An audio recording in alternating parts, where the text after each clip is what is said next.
Here are some ways to save battery if you have an iPhone. It doesn't matter which iPhone you have, you can do this.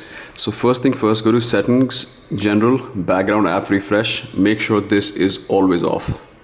That's one way of saving battery. The second way of saving battery is to switch off location services. So go to settings, privacy, switch off location services. You don't need your GPS to be on all the time. This helps in keeping your device cooler. Next, you can go to settings, and in settings just search for reduce motion. Okay, reduce motion. Okay, and make sure this is on.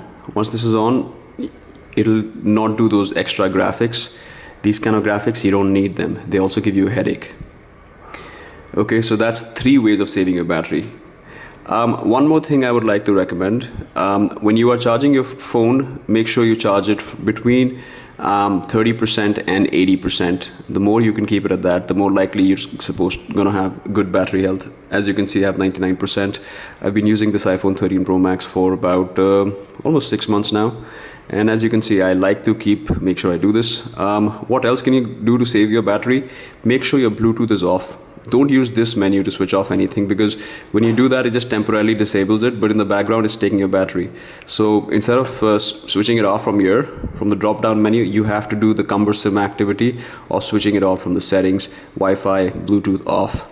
Do these things and you'll save a good amount of battery. Thank you for watching. Bye now.